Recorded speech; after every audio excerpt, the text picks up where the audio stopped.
This is a time-lapse video from the Himawari satellite in 5 different resolutions from 15th of January 2022, when the Tonga Atoll exploded because of a large volcano eruption.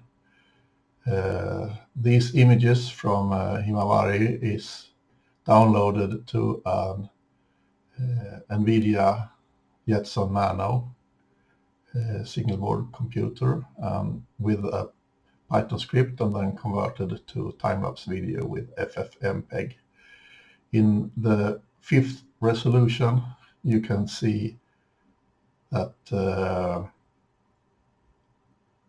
in the 5th resolution, you can see the shock wave traveling at speed of sound and reaching the close by atolls half an hour after the eruption.